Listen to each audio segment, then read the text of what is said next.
Good morning, आप सभी का स्वागत है एक बार फिर से। ठीक है, जैसे कि हमने पिछले वीडियो में हमने बौद्ध धर्म के बारे में पढ़ा था, ठीक है?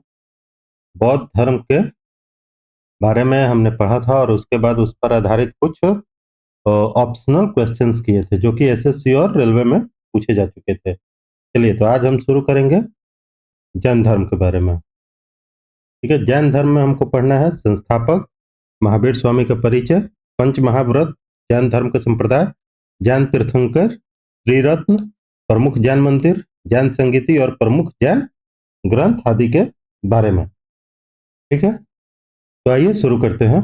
सबसे पहला हमको जो टॉपिक पढ़ना है वो पढ़ना है संस्थापक। ठीक है, तो संस्थापक पढ़ने से पहले ये जो जैन धर्म है, इस जैन शब्द जो है, जैन जो शब्द है वो संस्कृत के एक शब्द जिन से बना है। ठीक है, इस जिन का अर्थ है विजेता, अर्थात वह मानव जिसने अभी अपनी सभी भावनाओं पर विजय प्राप्त कर ली हो,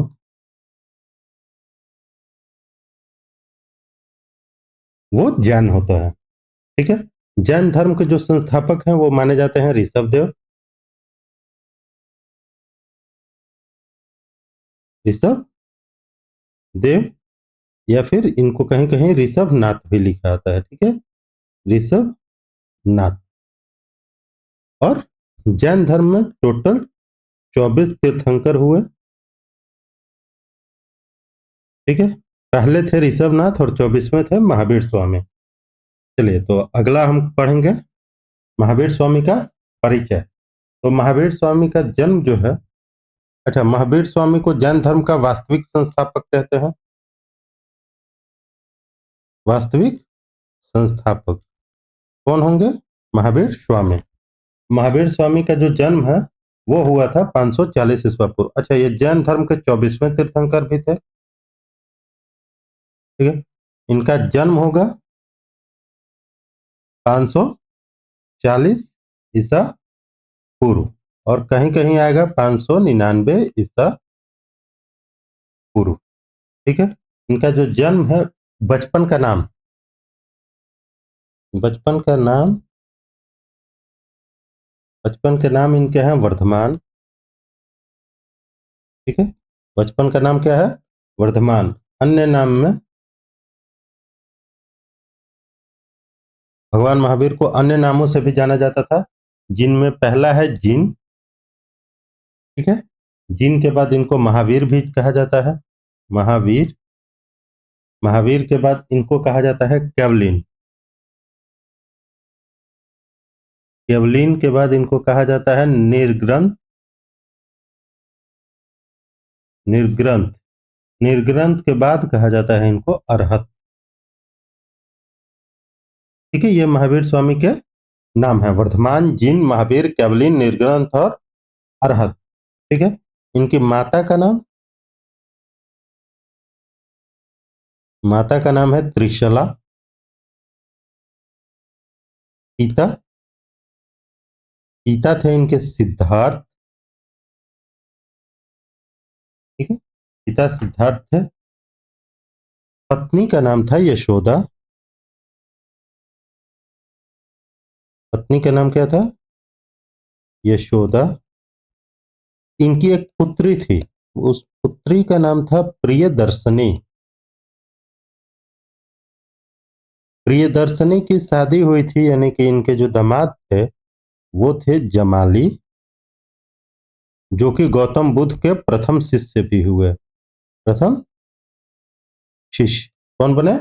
जमाली बने। ठीक है, तो इनका माता, पिता, पत्नी, पुत्री, दामाद, ये सारे हो गए। ये किस कुल से थे? तो इनका कुल था ज्ञात्रिक। यहां लिख लेते हैं, कुल था ज्ञात्रिक कुल। जन्म इनका कहाँ हुआ था? तो जन्म स्थान था वैशाली में कुंडग्राम। कुंडग्राम। ठीक है, इनको 30 वर्ष की आयु में इन्होंने अपने भाई नंदीवर्धन से आदेश लेकर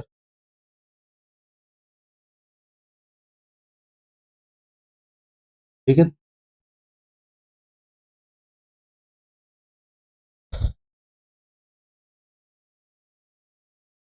30 वर्ष की आयु में ये अपने भाई नंदी वर्धन से आदेश लेकर गृह त्याग देते हैं। ठीक है, गृह त्यागने के 12 वर्ष पश्चात इनको कैवल्य की प्राप्ति होती है। कैवल्य यानी ज्ञान की प्राप्ति होती है। ठीक है, ज्ञान की प्राप्ति इनको होती कहाँ है? तो वो होती है जुम्भिक ग्राम में। ठीक है, जुम्भिक ग्राम। ठीक है, जुम्भिक ग्राम में रिजु पालिका नदी के रिजुपालिका नदी के किनारे। ठीक है, गौतम बुद्ध जो कि सॉरी गौतम बुद्ध नहीं, महावीर स्वामी जो कि 30 वर्ष की आयु में अपने भाई नंदीवर्धन से आदेश लेकर घर को छोड़ा था, उसके 12 वर्ष के पश्चात कैवल्य का प्राप्ति हुआ। इनको कहाँ हुआ? जुम्भी ग्राम में रिजुपालिका नदी के किनारे। ठीक है, इनकी मृत्यु जो है वो होती है पावापुरी में। पावापुरी में। ठीक है, जब ये 72 साल के थे तो इनकी मृत्यु होती है। तो 72 साल के थे तो मृत्यु होती है, तो मृत्यु कब होगी? अगर 540 लेंगे तो 468 ईसा पूर्व।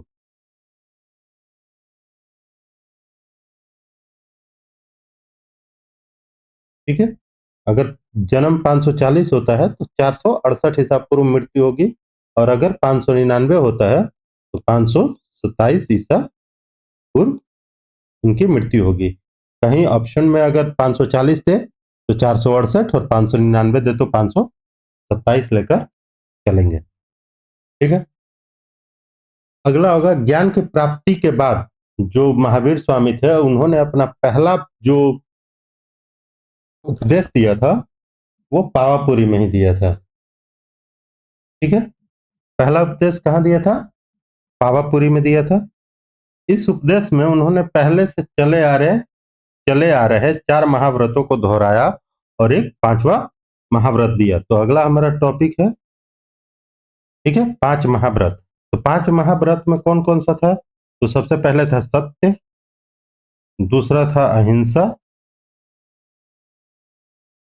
तीसरा इनका था अस्तेय, चौथा था अपरिग्रह, और 5वां था ब्रह्मचर्य।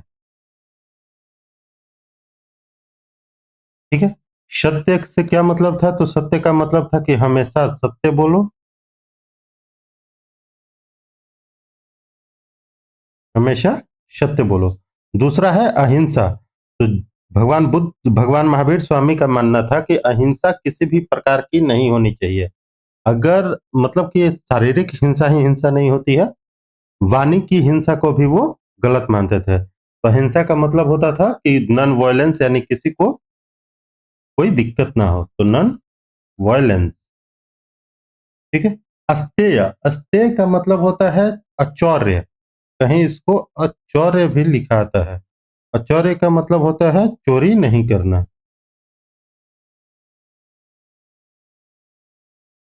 ठीक है, आश्चर्य का मतलब होता है, वो लिख लेते हैं हिंदी में, हिंसा नहीं करना। ठीक है, आचौर्य का मतलब होता है चोरी नहीं करना। अपरिग्रह, अपरिग्रह का मतलब होता है किसी भी प्रकार का धन संचय ना करना, यानी कि नन पोजेशन। इसको क्या लिख सकते हैं? संचय नहीं करना। ठीक है, और अगला है सेलिबेसी, यानी कि ब्रह्मचर्य, यानी कि काम भावना पर विजय प्राप्त करना। ये 5 महाव्रत दिए थे, जिनमें 4, ये जो पहले 4 हैं, ये पहले जैन गुरुओं ने दिया था, और आखिरी का 5वां जो है वो महावीर स्वामी ने ऐड किया था। ठीक है, अगला है जैन धर्म के प्रमुख तीर्थंकर और उनके प्रतीक। तो प्रमुख तीर्थंकर जो हैं ऋषभनाथ, अजितनाथ, संभवनाथ, अभिनंदननाथ, सुमतिनाथ, पद्म प्रभु, सुपार्श्वनाथ, चंद्र प्रभु, पुष्पदंत, ये सारे लोग हैं। जिनमें से पहले 3 का हम प्रतीक जान लेते हैं। तो ऋषभनाथ का जो प्रतीक है वो है बैल। उसके बाद अजीतनाथ आते हैं, इनका प्रतीक है हाथी।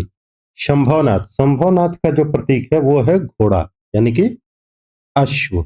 और अंतिम 3 नेमिनाथ, नेमिनाथ का प्रतीक है शंख। पार्श्वनाथ, पार्श्वनाथ का प्रतीक है सर्प।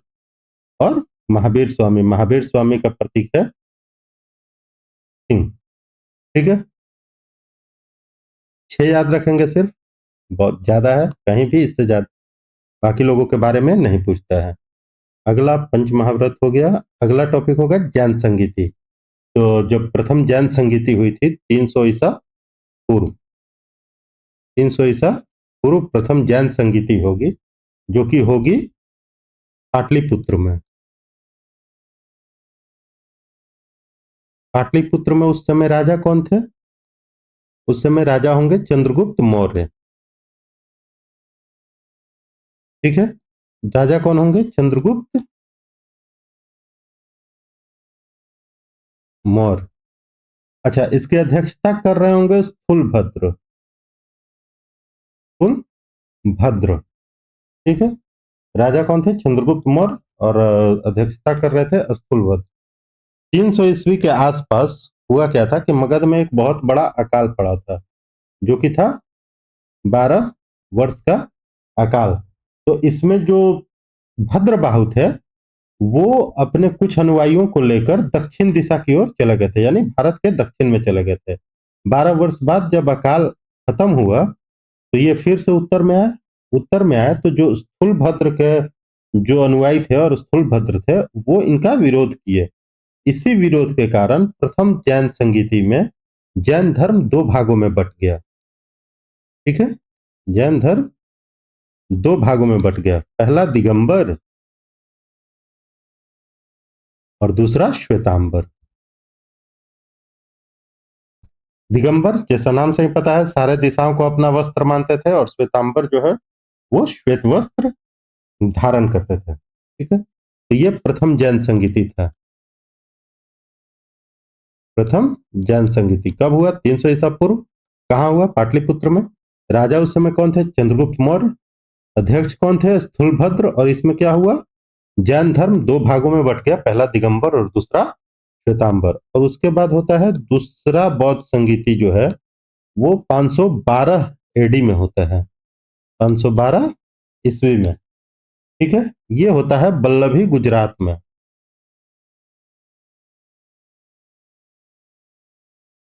बल्लभी गुजरात, जिसकी अध्यक्षता करते हैं देवर्धि क्षमावर्धन।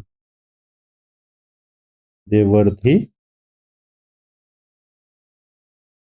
क्षमावर्धन। ठीक है, राजा कौन थे? राजा ज्ञात नहीं है, राजा ज्ञात नहीं। ठीक है, तो अध्यक्षता कौन करते हैं? क्षमावर्धन अध्यक्षता करते हैं।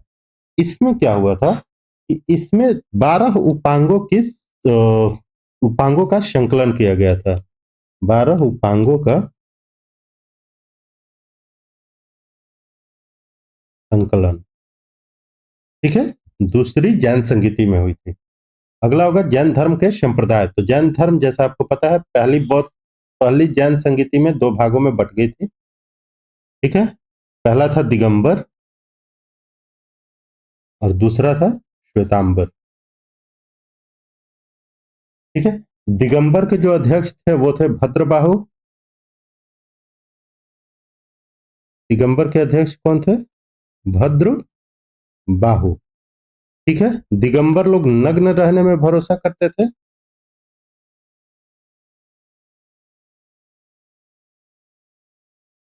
और इनका मानना है कि चूंकि महिलाएं नग्न नहीं रह सकती हैं, इसलिए महिलाओं को मोक्ष की प्राप्ति नहीं होगी, यानी महिलाओं को मोक्ष प्राप्ति नहीं। और यह धर्म जो है मुख्य रूप से, क्योंकि भद्रबाहु दक्षिण में गए थे तो इसलिए दक्षिण भारत में पॉपुलर है। दक्षिण भारत में फैला। अच्छा, दूसरा है श्वेतांबर। श्वेतांबर के अध्यक्ष कौन होंगे? तो श्वेतांबर के अध्यक्ष होंगे भद्रबाहु। भद्रबाहु ने स्थूल भद्र।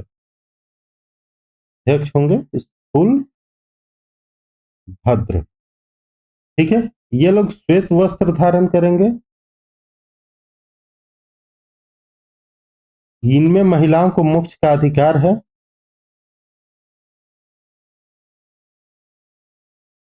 महिलाओं को मोक्ष मिलेगा। और ये मुख्यतः पॉपुलर हुआ था उत्तर भारत में प्रसिद्ध। ठीक है, जैन धर्म दो संप्रदाय में बटा, दिगंबर और श्वेतांबर। ये कब बटा था? 300 ईसा पूर्व में, जो प्रथम जैन संगीति हुआ था उसमें, प्रथम जैन संगीति से। ठीक है, चलिए अगला टॉपिक जो होगा वो होगा जैन धर्म के त्रिरत्न। तो जैन धर्म के 3 रत्न हैं। पहला रत्न जो है सम्यक कर्म। ठीक है, यानी कि राइट एक्शन। Right action. दूसरा जो है सम्यक ज्ञान, यानी कि राइट नॉलेज। और तीसरा है सम्यक श्रद्धा।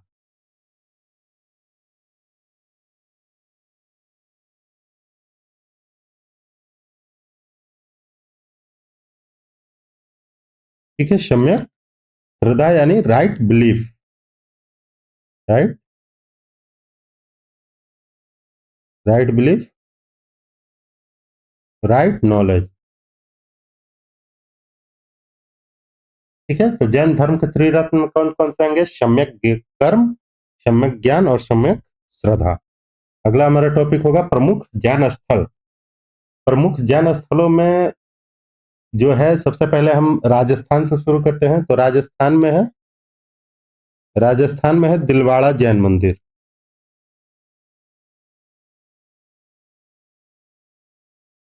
ठीक है, राजस्थान में कौन है? दिलवाड़ा जैन मंदिर है, जहां पे जो मुख्य मंदिर है वो ऋषभ देव जी का है। ठीक है, राजस्थान में एक मंदिर है सोनी जी की नशिया मंदिर, या लाल जी मंदिर भी कहते हैं उसको, लाल मंदिर। ठीक है, तो लाल मंदिर लिखते हैं, या फिर इसको बोलते हैं सोनी जी की रसिया नस्तिया मंदिर। सोनी जी की नशिया। ठीक है, ये भी राजस्थान में है। ये राजस्थान के अजमेर में है, तो अजमेर लिख लेंगे। ठीक है, ये मंदिर जो है ये भी ऋषभ देव जी को समर्पित है।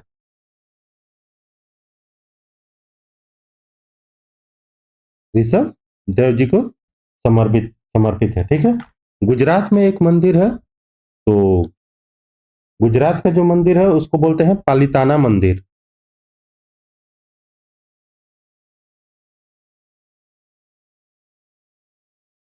पालिताना मंदिर गुजरात, ये पालिताना में है। ठीक है, यहाँ पे भी मुख्य जो मंदिर है वो ऋषभ देव जी का है।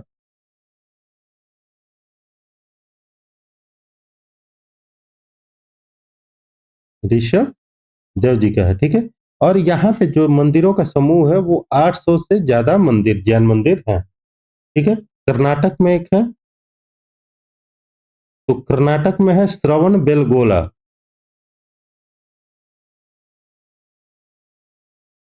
श्रवण बेल गोला, जिसको गोमतेश्वर मंदिर भी, गोमतेश्वर मंदिर भी कहते हैं। ठीक है, ये मंदिर फेमस है बाहुबली प्रतिमा के लिए। तो यहाँ पे लिख सकते हैं बाहुबली की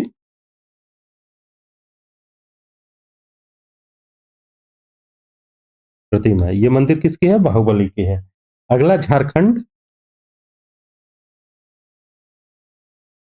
झारखंड में आपका है पारसनाथ मंदिर सम्मेद शिखर पे। तो लिख लेंगे सम्मेद शिखर। ठीक है, पारसनाथ मंदिर। अच्छा, सम्मेद शिखर जो है वहां पे जैन धर्म के 24 में से 20 तीर्थंकरों ने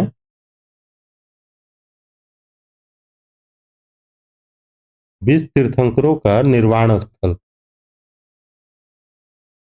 यानी कि यहाँ पे 20 तीर्थंकरों ने अपने प्राण त्यागे थे। कहाँ? सम्मेद शिखर पर। झारखंड, बिहार में एक मंदिर है,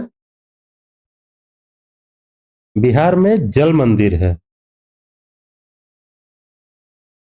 कहाँ पे है? पावापुरी में। ठीक है, पावापुरी में जल मंदिर है। ये बनवाया किसने था? तो ये बनवाया था इनके भाई नंदीवर्धन ने। ठीक है, नंदीवर्धन ने इसको बनवाया था। चले, अगला होगा प्रमुख जैन ग्रंथ। ठीक है, तो जैन ग्रंथों को संयुक्त रूप से कहा जाता है आगम। ठीक है, आगम कहा जाता है। ये लिखे गए हैं प्राकृत भाषा में।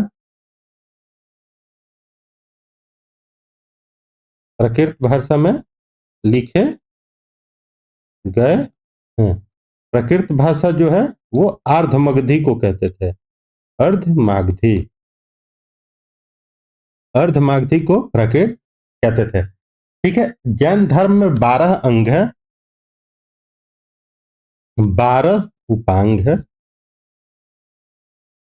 10 प्रकीर्ण है। ठीक है, 10 प्रकीर्ण है और 6 जो है छंद सूत्र है। इसके अलावा जो मुख्य ग्रंथ है महत्वपूर्ण, उसको लिख लेते हैं। महत्वपूर्ण ग्रंथ। ठीक है, पहला आ जाएगा परिशिष्ट पर्व। परिशिष्ट पर्व। ठीक है, ये लिखा था जैन आचार्य हेमचंद्र ने। हेमचंद्र ने इसको 12वीं सदी में, 12th सेंचुरी में लिखा था। ठीक है, परिशिष्ट पर्व। इसके बाद आता है कल्पसूत्र। कल्पसूत्र को लिखा था भद्रबाहु ने।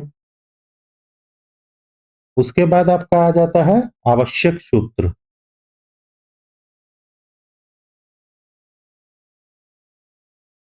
आवश्यक सूत्र जो है वो लिखा गया था गंधर गौतम स्वामी के द्वारा।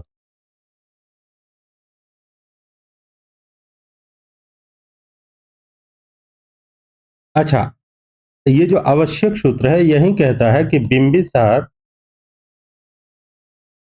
ने आत्महत्या की थी।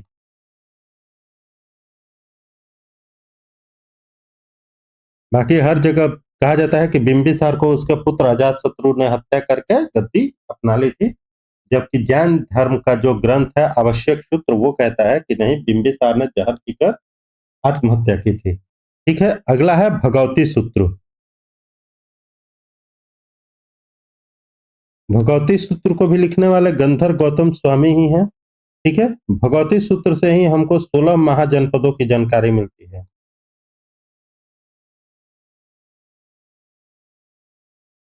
ठीक है, भगवती सूत्र से हमको 16 महाजनपदों के बारे में जानकारी मिलता है। इसके बाद हमारा जैन धर्म खत्म हो जाता है। अगले दिन यानी कि अगले वीडियो में हम करेंगे एमसीक्यूज।